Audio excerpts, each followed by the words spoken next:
JPSC JSSC reform bench के प्रदर्शन के बाद रांची के कोतवाली थाने में एफआईआर दर्ज हुई है। एफआईआर का नंबर है 0184/226 और इसे 22 अगस्त की सुबह 5:10 पर दर्ज किया गया।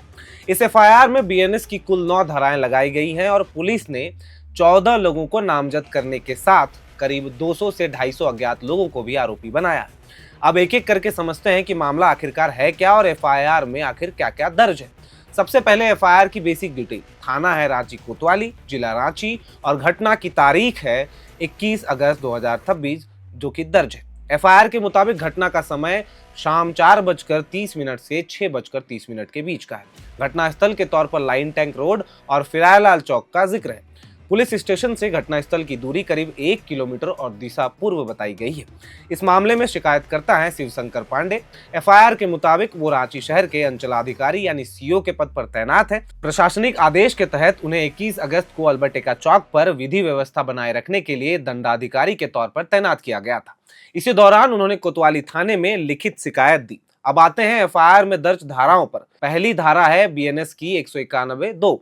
ये गैर कानूनी जमावड़े से जुड़ा प्रावधान है जिसमें बल या हिंसा के इस्तेमाल वाले तत्व शामिल हो सकते हैं। एफआईआर में भीड़ और कथित बल प्रयोग के आरोपों के आधार पर इसे जोड़ा गया है।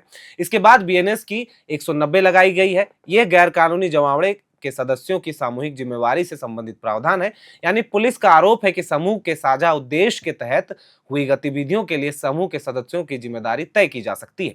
तीसरी धारा है 126(2). यह गलत तरीके से रोकने या किसी व्यक्ति की आवाजाही पर गैरकानूनी रोक लगाने से संबंधित है। एफआईआर में लोगों को रोकने और मारपीट से जुड़े आरोपों के संदर्भ में इसे लगाया गया है। इसके बाद है 127(2). यह भी किसी व्यक्ति को गलत तरीके से रोकने या बंद रखने की गंभीर स्थिति से संबंधित प्रावधान है। एफआईआर में लोगों के साथ कथित मारपीट और उन्हें पकड़ने की घटना के संदर्भ में इसे जोड़ा गया है। इसके बाद है बीएनएस की 115(2). चोट पहुंचाने से संबंधित धारा है।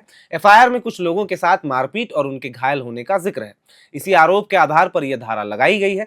फिर आते हैं बीएनएस की धारा 132। यह सरकारी कर्मचारी को उसके कर्तव्य के निर्वहन से रोकने या उस पर आपराधिक बल के इस्तेमाल से संबंधित है। एफआईआर में पुलिसकर्मियों के साथ कथित धक्का मुक्की और सरकारी काम में बाधा डालने का भी आरोप है। बीएनएस 74 महिला के खिलाफ आपराधिक बल या हमला करने से संबंधित प्रावधान है, जब उद्देश्य महिला की गरिमा को ठेस पहुंचाना है। एफआईआर में चड्डी तालाब के पास एक महिला के साथ कथित अभद्र व्यवहार और मारपीट का जिक्र इसी संदर्भ में किया गया है। इसके बाद है धारा 223 बीएनएस की। इस सरकारी आदेश की अवहेलना से संबंधित प्रावधान है। एफआईआर में पुलिस का कहना है कि प्रदर्शनकारियों को रूट और प्रशासनिक निर्देशों के बारे में बताया गया था, लेकिन उन्होंने कथित तौर पर तय रूट का पालन नहीं किया। आखिर में है बीएनएस की धारा 352। ये जानबूझकर अपमान करने और ऐसी स्थिति पैदा करने से संबंधित है जिससे सार्वजनिक शांति भंग होने की आशंका हो। एफआईआर में पुलिस के खिलाफ अभद्र टिप्पणी और विरोध के दौरान कथित व्यवहार के आधार पर यह धारा जोड़ी गई है। अब सवाल है कि एफआईआर में आखिरकार आरोपी कौन कौन है। नामजद आरोपियों में कुणाल कुमार, पीयूष, रविंद्र पासवान, चंडी तिवारी, सुमित शर्मा, चितरंजन कुमार, विवेक पंडित, सौरभ वीरेंद्र प्रताप पटेल, जयराज, अंकेन आनंद, सौरभ साहू, आकाश आनंद, विक्की भारती और अमीषा प्रसाद के नाम दर्ज है। इनके अलावा एक अन्य महिला के और करीब 200 से 250 अज्ञात लोगों को भी एफआईआर में जिक्र है। यानी पुलिस ने सिर्फ कुछ नेताओं या आयोजकों पर ही मामला दर्ज नहीं किया है, बल्कि प्रदर्शन में शामिल बड़ी संख्या में अज्ञात लोगों को भी आरोपी बनाया गया है।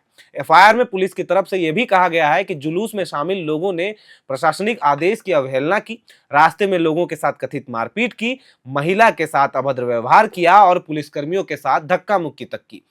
पुलिस ने यह भी आरोप लगाया है कि इस पूरी स्थिति के दौरान सरकारी काम में बाधा भी पैदा हुई है। अब एक और जरूरी डिटेल, इस केस के जांच अधिकारी अनिल कुमार सब इंस्पेक्टर हैं, वहीं कोतवाली थाना प्रभारी सनोज कुमार चौधरी इंस्पेक्टर हैं। एफआईआर में कई वरिष्ठ पुलिस अधिकारियों और अलग अलग थानों के पुलिस अधिकारियों की ड्यूटी का भी जिक्र किया गया है। इनमें सहायक पुलिस अधीक्षक कोतवाली निखिल राय, वरीय पुलिस उपाधीक्षक नगर केवी रमन समेत कई पुलिस पदाधिकारी शामिल हैं। तो पूरी एफआईआर को अगर बहुत आसान भाषा में समझें तो पुलिस का केस 5 बड़े आरोपों के आसपास घूमता है।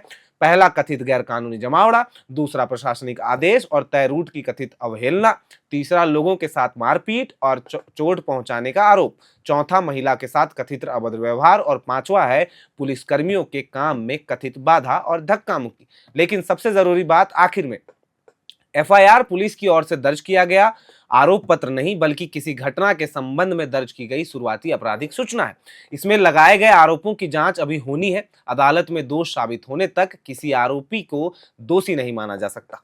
अब इस मामले में आगे जांच के दौरान पुलिस किन लोगों की पहचान करती है, कौन से वीडियो या दूसरे सबूतों के सामने आते हैं और नामजद या अज्ञात आरोपियों के खिलाफ क्या कार्रवाई होती है, ये देखना महत्वपूर्ण होगा।